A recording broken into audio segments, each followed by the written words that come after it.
नमस्कार मित्रों, फिर से स्वागत है आपका अपने पसंदीदा channel Hindi with doctor D के। आज का जो अपना विषय है वो काफ़ी इम्पोर्टेंट है और ये किसी हिंदी के प्रकरण को लेकर के नहीं है। बहुत सारे मेरे स्टूडेंट हैं एमए के, बीए के, वो बार बार मुझे ये कह रहे हैं कि सर एक अच्छा सा वीडियो आप बनाइए जिसमें हम लोगों को पता चले कि नेट है वो क्या होती है, किस प्रकार से परीक्षा होती है, किस प्रकार से आवेदन होते हैं, किस प्रकार से इसमें जीआरएफ है वो क्वालिफाई होती है। ये जो सारे क्वेश्चन हैं, उन सारे जो प्रश्न हैं उनको आज हम बड़े ही विस्तृत ढंग से एक ही वीडियो में पूरा करने का प्रयास करेंगे। अब आपके मन में विचार होगा कि इनको कैसे पता, तो मैं आपको बता दूं, मैंने सन 2009 में, दिसंबर 2009 में नेट और जेआरएफ की परीक्षा क्वालिफाई की है और मैंने राजस्थान विश्वविद्यालय से पीएचडी है वो की है। तो इसलिए मैं आपको अच्छे से बता सकता हूँ कि इसमें किस प्रकार से क्वालिफाई करना होता है, किस प्रकार से फीस है। काफ़ी वैसे क्योंकि 2009 और 2023 में काफ़ी अंतर है, 13-14 साल का। और मैं आपको बता दूं कि एमए पूर्वार्ध करते ही मेरा, क्योंकि मैंने एमए किया है 2010 में और दिसंबर 2009 में ही मेरा नेट जेआरएफ वो क्वालिफाई हो गया। तो आप लोगों को मैं एक इम्पोर्टेंट बात बता दूं, जो एमए कर रहे हैं बच्चे, प्रीवियस में हैं या फाइनल में हैं, उन लोगों को विशेष रूप से इस वीडियो पर अपना ध्यान है वो आकर्षित करना चाहिए, क्योंकि वो एक सामान्य जो जानकारी उसके अभाव में अपनी परीक्षा उसको उत्तीर्ण नहीं कर पाते और हताश होकर के बैठ जाते हैं। इसलिए आपको ऐसा नहीं करना है, लगातार वीडियो में बने रहिएगा। मैं आपको पॉइंट टू पॉइंट लेकर के चलता हूँ। यूजीसी नेट देखिए, कॉमर्स और आर्ट्स यानी वाणिज्य वर्ग और जो कला वर्ग है उसमें जो परीक्षा आयोजित होती है वो नेट करवाता है, यूजीसी नेट करवाता है। हालांकि हम यहाँ पर आर्ट्स की बात करेंगे क्योंकि मैं एक आर्ट्स का स्टूडेंट हूँ, टीचर हूँ। साइंस की जो परीक्षा है नेट की वो CSIR करवाता है, जो आप बहुत सारे जो वीडियो हैं, कभी अपने पास भी हम वीडियो कोई डाल देंगे। तो इसी देखिए, सबसे पहले यूजीसी नेट हिंदी, यूजीसी का फुल फॉर्म है यूनाइटेड यूनिवर्सिटी ग्रांट कमीशन, यानी कि विश्वविद्यालय अनुदान आयोग। ठीक है, ये जो परीक्षा है वो आयोजित करवाता है ये जो आयोग है, और ये सभी जो विश्वविद्यालय है, सभी जो कॉलेज है, उनके एक ऊपर सर्वोच्च आयोग है जो प्रमुख रूप से उन कॉलेजों पर देख रेख करता है, उनको मान्यता वगैरह वो देता है। तो यूजीसी जो है वो है यूनिवर्सिटी ग्रांट कमीशन, विश्वविद्यालय अनुदान आयोग। बात करें इसकी नेट की, देखिए राष्ट्रीय पात्रता परीक्षा, एन का नेशनल पात्रता यानी एलिजिबिलिटी, यानी कि प्रमुख रूप से जो एक एलिजिबल करता है, नेशनल एलिजिबिलिटी टेस्ट, राष्ट्रीय पात्रता परीक्षा। प्रमुख रूप से मैं आपको बता दूं, ये जो आयोजन यूजीसी है वो एनटीए के माध्यम से करता है, यानी नेशनल टेस्टिंग एजेंसी। ये प्रमुख रूप से क्या करती है, इस परीक्षा को आयोजित है वो करवाती है। अब पॉइंट टू पॉइंट हम चलेंगे, ये आपको इसकी फुल फॉर्म है वो आपको पता होनी चाहिए, क्योंकि जिस भी हम फील्ड में जाते हैं तो उसके सामान्य ज्ञान है या सामान्य जो बातें हैं वो हमें निश्चित रूप से पता होना चाहिए। पहली बात, कि इसमें 3 पेपर होते हैं। मेरा जब हुआ तो उस समय डिस्क्रिप्टिव था, यानी कि वर्णनात्मक परीक्षा होती थी। पहले पेपर की तो क्या होती थी, ऑब्जेक्टिव होती थी, यानी वस्तुनिष्ठ क्वेश्चन है वो आते थे। और इसमें सेकंड और थर्ड जो पेपर है, इसमें सेकंड है वो भी क्या होता था, ऑब्जेक्टिव होता था, और थर्ड जो पेपर है वो आपका डिस्क्रिप्टिव यानी वर्णनात्मक होता, और ये अपनी महत्वपूर्ण भूमिका है वो अदा करता किसी के भी सिलेक्शन में। अब जो पेपर है, तीनों ही जो पेपर हैं वो आपके ऑब्जेक्टिव टाइप होते हैं, जिसमें वस्तुनिष्ठ क्वेश्चन होते हैं। 100 क्वेश्चन आपके फर्स्ट पेपर में आते हैं। इसके बाद 100 क्वेश्चन आपके सेकंड पेपर में आते हैं, जिसमें सेकंड और थर्ड पेपर को एक साथ कंबाइन करके परीक्षा वो होती है। इसका जो टाइम है प्रमुख रूप से आप देखेंगे 9 से 12, यानी फर्स्ट पेपर है वो 9 से 12, 9 AM से 12 PM तक जो परीक्षा होती है वो फर्स्ट पेपर की होती है। और जो सेकंड या थर्ड आप मान लो इसको, या थर्ड पेपर मान लो या सेकंड पेपर मान लो, इसकी जो परीक्षा है 2 से 5, यानी कि 2 से 5 या कभी 3 से 6 भी हो जाती है, यानी 3 घंटे का ये पेपर है वो होता है। CBT computer based exam, computer base पे, यानी कंप्यूटर पे आपको ऑनलाइन परीक्षा देनी होगी और उसका कुछ ही दिनों में रिजल्ट है वो आ जाता है। बात करते हैं हम लोग ये परीक्षा होती कब है, ठीक है, तो मैं आपको बता दूं ये परीक्षा जून और दिसंबर, मतलब ये जो परीक्षा है वो आपकी साल में 2 बार, वर्ष में 2 बार आयोजित की जाएगी। कि एक के पेपर अभी सितंबर में भरे जाएंगे, जो किसमें होगी, दिसंबर में होगी, और जो जून वाली एग्जाम होती है इसके जो फॉर्म है लगभग मार्च और अप्रैल में भरे जाते हैं। तो यदि पूरा क्राइटेरिया है वो आप क्वालिफाई करते हैं, पूरी जो योग्यताएं हैं आपके पास है, तो आप निश्चित रूप से इस परीक्षा को दीजिए। मैं आपके साथ हूं। कमेंट बॉक्स में आप कोई भी कमेंट करिए, मैं आपको उसका एक सटीक उत्तर देने का प्रयास है वो करूंगा। चलिए, अंकन कैसे होता है। इसमें जो अंकन है वो नकारात्मक नहीं, यानी कि नेगेटिव मार्किंग है वो नहीं होगी। इसमें आपको यदि आप तुक्के मारते हैं और तुक्के आपके सही हो जाते हैं कुछ, क्योंकि पूरे तुक्के नहीं लगते हैं कभी भी, मान के चलो कि आपने 40 क्वेश्चन कर दिए और उसमें आपने 10-5 तुक्के मारे और उसमें सही हो गए, तो आपका है वो सिलेक्शन वो हो सकता है। तो अंकन है वो क्या होता है, नेगेटिव नहीं होता, यानी कि इसमें सब है वो नेगेटिव मार्किंग के आपके अंक वो नहीं कटते। परीक्षा का समय मैंने बता दिया आपको, क्या बताया, 9 से 12 और 3 से 6। सीबीटी एग्जाम होता है, कंप्यूटर पे एग्जाम होता है। अच्छी पुस्तकें कौन सी है वो भी अभी मैं वीडियो में बताने वाला हूं, तो वीडियो में आप लगातार बने रहिएगा। आपको सटीक 2 या 3 किताबें मैं बताऊंगा और आपका कॉमन सेंस है वो काम करेगा, जिसके आधार पे आप परीक्षा को क्वालिफाई है वो कर सकते हैं। देखिए, फीस की हम बात करें तो 3 कैटेगरी होती है। एक तो सामान्य, यानी जिसको हम जनरल कैटेगरी कहते हैं, जिसमें ब्राह्मण है, शेखावत है, यानी सवर्ण जातियां वो आती है। 2 नंबर पे आपकी है ओबीसी, ठीक है, यानी 2 नंबर पे क्या हो गई आपकी ओबीसी। 3 नंबर पे आपकी होगी पीएच, एसटी और एससी। अब आपको देखना है सामान्य वर्ग के लिए परम ग्रुप से कितने रुपए लगते हैं, 1150 रुपए, यानी कि सामान्य वर्ग का कोई बंदा है तो उसको क्या चाहिए, 1150 रुपए उसकी फीस रहेगी। ओबीसी का कोई बंदा है, ओबीसी का कोई स्टूडेंट है, छात्र है, तो उसको प्रमुख रूप से क्या होगा, 600 रुपए देने होंगे। और एससी एसटी और पीएच का है तो उसको 350 रुपए इस फॉर्म के फीस के रूप में देने होंगे। ये आपकी क्या होगी फीस, जो आपके लिए बेरोजगार के लिए काफी बड़ी समस्या होती है, परंतु इतनी ज्यादा भी नहीं है। पहले के समय ऑफलाइन फॉर्म भरे जाते थे जब मैंने क्वालिफाई किया, और फीस भी है वो काम नाम मात्र की थी। ये देखिए इंपॉर्टेंट चीज ये है, आपको आकर्षित करने वाली चीज, इसमें प्रति महीना क्या मिलता है, यानी कि आपको कितने रुपए मिल जाएंगे। देखिए, यदि इसमें 2 कैटेगरी होती है, सबसे पहले आपकी जेआरएफ होगी, जूनियर रिसर्च फेलोशिप, कनिष्ठ अध्येतावर्ती, आप मान के चलो कनिष्ठ रूप में है, यानी वहां पर आप क्या हैं, जूनियर हैं, और इस समय आपको मिलेंगे 31,000 रुपए पर मंथ। गौर से सुनिएगा, 31,000 रुपए पर मंथ, और इसके साथ आपको मिलेगा एचआरए, हाउस रेंट जिसको बोलते हैं, हाउस रेंट अलाउंस। यानी यदि आपकी यूनिवर्सिटी पे डिपेंड है ये, कि आपकी यूनिवर्सिटी जैसे जयपुर में है तो वहां पे आपको 20% एचआरए मिलेगा। अब 31 का 20% देख लीजिए, 6,200 रुपए है वो होते हैं। यदि आपकी ग्रामीण में है, जैसे हमारे पास जेजेटी यूनिवर्सिटी है, वहाँ पे भी काफ़ी लोग है वो पीएचडी करते हैं, और मैंने वहाँ पर काफ़ी 2 साल तक लगभग मैंने अध्यापन कार्य भी करवाया है। तो एचआरए 20% हो गया, वहाँ पे मिलता है 10% या 7.5% है, लगभग इतना मिलता है ग्रामीण में, और वो क्षेत्र के आधार पे, क्योंकि महंगाई जहाँ पे ज़्यादा होगी उसी आधार पे वो एचआरए आपको मिलेगा। एसआरएफ, ये हो गया जूनियर रिसर्च फेलोशिप, नीचे वाला हो गया एसआरएफ, यानी कि सीनियर रिसर्च फेलोशिप, ये वरिष्ठ हो जाएगा। 2 साल तक तो ये मिलेगी जेआरएफ, और 3 से लेकर के 5 साल तक आपको क्या मिलेगी, ये एसआरएफ। एसआरएफ में क्या होता है देखिएगा, आपको यहां पर आपको क्या मिलेगा, 35,000 रुपए पर मंथ। देखिएगा, मैं आपकी ईयरली नहीं बता रहा हूं, आपको पर मंथ बता रहा हूं, प्रति महीना बता रहा हूं। 35,000 रुपए आप किसी भी गवर्नमेंट नौकरी में सेकंड ग्रेड थर्ड ग्रेड में नहीं प्राप्त करते हैं, परंतु आपको ये यूजीसी देती है जब आपकी जेआरएफ हो जाती है। नेट और जेआरएफ का फॉर्म भरते समय विशेष ध्यान रखिएगा कि नेट और जेआरएफ आपको फॉर्म में अप्लाई करना होता है, एक में बोथ करना होता है यदि आपको जेआरएफ चाहिए तो। और वैसे यदि आप गवर्नमेंट जॉब में हो और आपको जेआरएफ की कोई आवश्यकता नहीं है, तो आप प्रमुख रूप से क्या करें, आप केवल नेट का अप्लाई करें, नेट के लिए अप्लाई करें। जेआरएफ के लिए कोई अलग से फीस नहीं है।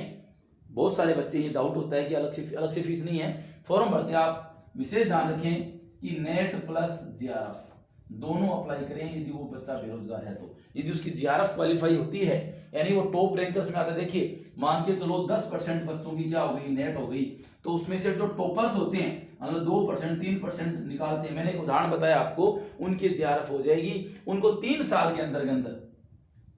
के अंदर किसी भी प्राइवेट यूनिवर्सिटी, क्योंकि मैंने एक वीडियो देखा, हालांकि मैं उसका नाम नहीं लूंगा, उन्होंने केवल एक बात कही कि सेंट्रल यूनिवर्सिटी, केंद्रीय विश्वविद्यालय, ये जरूरी नहीं है, आप किसी भी प्राइवेट यूनिवर्सिटी में जो यूजीसी से द्वारा मान्यता प्राप्त है, क्योंकि मैंने राजस्थान विश्वविद्यालय से किया है और जेजेटी यूनिवर्सिटी जो है झुंझुनू जिले में, उसको उसमें मैंने अध्यापन कार्य करवाया है और वहां पर बच्चों को क्या मिलती है, जीआरएफ मिलती है। तो आप इस भ्रम को छोड़ दीजिए कि सबसे पहले आपको अप्लाई करना है गवर्नमेंट में, वहां पे आपको नहीं होता है, गवर्नमेंट यूनिवर्सिटी में आपको नहीं होता है, तो आप क्या करें, सीधे प्राइवेट में आ जाइए और अपना दाखिला लीजिए। हालांकि वो फीस लेती है ज्यादा प्राइवेट वाले, और गवर्नमेंट वाले क्या करते हैं, फीस है वो कम लेते हैं। तो इस भ्रम को आप छोड़ दीजिए कि केवल आप सेंट्रल या गवर्नमेंट यूनिवर्सिटी में जा सकते हैं, क्या प्राइवेट यूनिवर्सिटी में भी आप जाकर के आप अपनी पीएचडी है वो पूरी कर सकते हैं। या तो आपको एमफिल में या पीएचडी में एडमिशन लेना होता है 3 साल के अंदर, पहले ये 2 साल समय था और अब कोरोना काल में इसका समय बढ़ा करके 3 वर्ष वो कर दिया गया है। ये डेट होती है आपका रिजल्ट आने,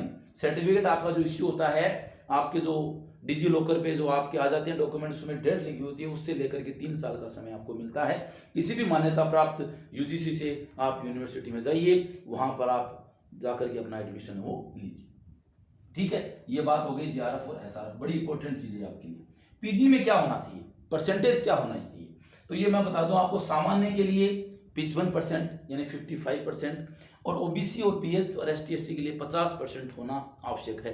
ये यदि एमए में आपके नहीं है तो आप किसी भी सूरत में नेट का एग्जाम नहीं दे सकते, दे भी देते हैं, मान के चलो आपने पेड में भर दिया तो उसके लिए आप नॉन क्वालिफाई हैं, क्वालिफाई नहीं है, ये विशेष तौर से आप ध्यान वो रखेंगे। अब देखिए उम्र, देखिए ये जो उम्र है ये प्रमुख रूप से पहले 28 वर्ष थी और अभी बढ़ा करके इसको क्या कर दिया गया है, 31 वर्ष कर दिया गया है कि 31 वर्ष तक आप क्या कर सकते हो, जीआरएफ है वो ले सकते हो। और जो आपके एससी एसटी और जो ओबीसी के हैं उनको 5% की छूट है, और जो आपके यानी कि 31 प्लस 5 यानी 36 वर्ष तक, 31 तक तो जनरल वाला और 36 तक ओबीसी का, एससी का, एसटी का, पीएच का है, वो 36 वर्ष तक अपनी जीआरएफ वो ले सकता है। नेट के लिए कोई उम्र नहीं है, नेट आप आजीवन 60 साल के हो जाओगे उसके बाद भी आप फॉर्म भर सकते हो और आपका नेट है वो हो जाएगा। जीआरएफ के लिए ये होना चाहिए।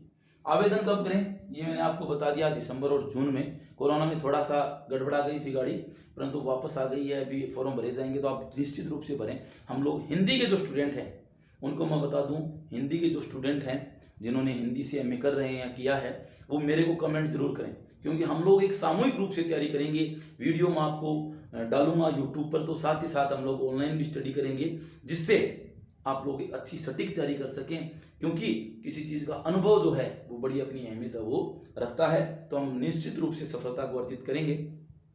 परीक्षा वो पर्सन, ये मैंने बता दिया 100% होते हैं, इसमें भी 100% है वो होते हैं। अब देखिए ये हमने मोटा मोटी या जो प्रमुख रूप से बड़ी बातें वो कर ली है। अब बात करेंगे हम पुस्तकों की, कि पुस्तक है वो कौन कौन सी होनी चाहिए। तो पुस्तक के बारे में मैं आपको बता दूं कि मैंने प्रमुख रूप से जो हिंदी के लिए किताबें पढ़ी, वो मैंने पढ़ी अशोक तिवारी की जो प्रतियोगिता साहित्य सीरीज की आती है, जो प्रमुख रूप से जो पुस्तक है वो मैं आपको दिखा देता हूं अभी कि उस पुस्तक में क्या है, आप उसका भी अध्ययन कर सकते हैं। देखिए ये जो किताब है प्रतियोगिता साहित्य सीरीज, और हिंदी और पेपर जो आपका है सेकंड के लिए है, या सेकंड थर्ड आप दोनों भी ले सकते हैं, जो क्योंकि ये दोनों कमांड आने लग गई है, पहले वो अलग आती थी, मेरे समय की बात कर रहा हूँ ये। और फर्स्ट पेपर के लिए मैंने पढ़ी थी उपकार की भी आती है, ल्यूसेंट की भी आती है, अरिहंत की भी आती है।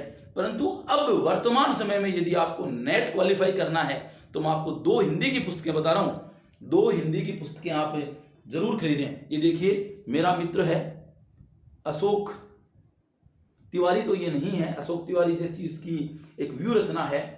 इसका नाम है डॉक्टर कैलाश गहलोत, जो सिराही में एक गवर्नमेंट कॉलेज में प्रोफेसर हैं हिंदी के। इनके 2 भाग हैं, मेरे पास 1 भाग है और 1 भाग जो मैंने किसी अपने स्टूडेंट को दे रखी है जो तैयारी कर रहा है, तो इसलिए आप दोनों भाग अमेजोन पे वो मिलेंगे, आप वहां से ले सकते हैं। अच्छे बुक सेलर से ले सकते हैं। मुझे पता है बुक सेलर से नहीं मिलेंगे, परंतु आप अमेजोन से ले लेंगे, क्योंकि देखिए इसमें हर चीज़ है। ये देखिए इसमें हर चीज़ है, इकाई 1 से लेकर के इकाई 5 तक, मेरा तक। ये प्रमुख रूप से पुस्तक बड़ी इंपॉर्टेंट आपके लिए।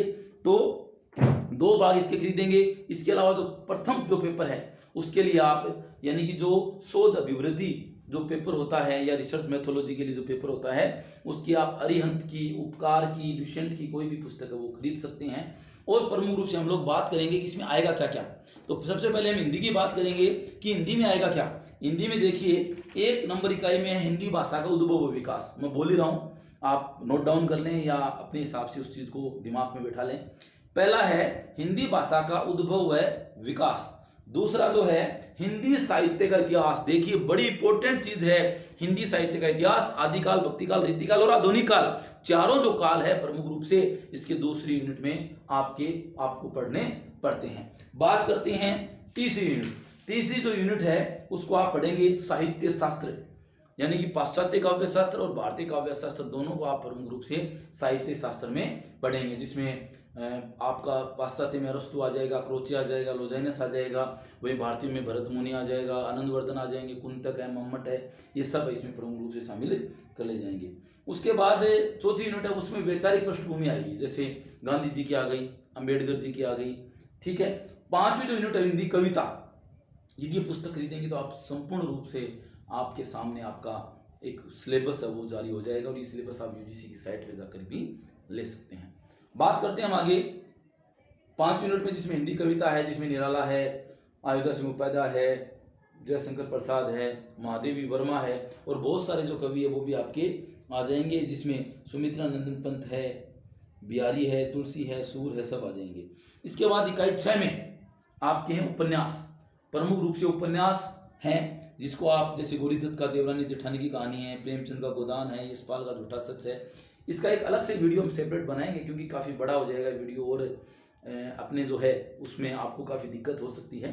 तो एक इसका हिंदी का जो सिलेबस है मैं आपको मोटा मोटी यानी एक प्रारूप के रूप में बता रहा हूँ। और इसके बाद आप देखेंगे 6 नंबर यूनिट में हिंदी उपन्यास आ गए, और 7 नंबर यूनिट में आप प्रमुख देंगे हिंदी कहानी। ये हिंदी कहानी कौन कौन सी इसमें शामिल है वो की गई है। तो उस कहानी में आप देखेंगे जैसे राजेंद्र बाला घोष की चंद्रदेव से मेरी बातें हैं, जैनेन्द्र की अपना अपना भाग्य है, यज्ञ की गैगलीन है। और 8वां जो यूनिट है, 8वीं जो यूनिट है उसमें आप हिंदी नाटक है वो पढ़ेंगे। 9वीं में आप हिंदी निबंध पढ़ेंगे, और 10वीं में आप पढ़ेंगे आत्मकथा जीवनी। मतलब सब कुछ आ गया। मतलब आपका हिंदी साहित्य का इतिहास, हिंदी भाषा के बारे में, हिंदी उपन्यासों के बारे में, हिंदी काव्य के बारे में, हिंदी कहानी के बारे में, हिंदी नाटक के बारे में, हिंदी निबंध के बारे में, और हिंदी आत्मकथा जीवनी सब के बारे में। इनको आप प्रमुख रूप से पढ़ने का प्रयास कीजिएगा, निश्चित रूप से आपको सफलता मिलेगी। और आप लोग का यदि सानिध्य रहा तो जल्द ही हम एक YouTube पे ये जो क्रम है ये अपना निश्चित रूप से चलता रहेगा। और साथ साथ ही अपने YouTube पे हम लोगों ने हिंदी साहित्य का जो इतिहास है वो स्टार्ट कर रखा है। इसके बाद हिंदी व्याकरण है, उसके वीडियो भी आपको निरंतर रूप से मिलते हैं, जिसमें हमने संज्ञा, सर्वनाम, ये चीज़ें पढ़ ली हैं।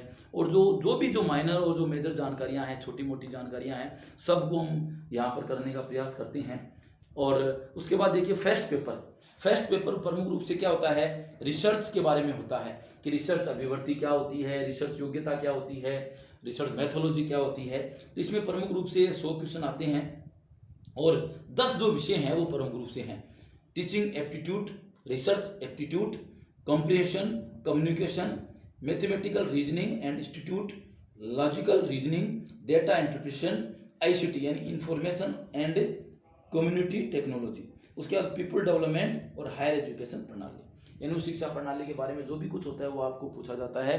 और फर्स्ट पेपर का आप यदि अध्ययन करेंगे, इसमें 35% ST/SC वालों के लिए और 40% OBC या जनरल वालों के लिए वो होता है। और सेकंड पेपर में भी लगभग 40-45 का क्राइटेरिया वो रखा जाता है। तो निश्चित रूप से जहाँ तक मेरी आप लोगों से एक निवेदन मानिए या आपके लिए एक आदेश मानिए कि आप लोग जरूर प्रमुख रूप से आप हिंदी की तैयारी अपने साथ करेंगे। और ये मैंने आपको प्रमुख रूप से बताने का प्रयास किया है। आप निश्चित तौर से कोई भी आपके शंका समाधान है, आपको वीडियो में उसका उत्तर नहीं मिला है या नहीं समझ आया, तो ज़रूर आप कमेंट बॉक्स में जाकर के आप अपना जो भी प्रश्न है मुझसे कीजिए। उसका एक सटीक और प्रमाणिक उत्तर मैं देने का प्रयास है वो करूँगा। मैं डॉक्टर धनेश कुमार मीना आपके सामने फिर से हाजिर हूँगा एक नई वीडियो के साथ। तब तक के लिए नमस्कार, खुदा हाफिज।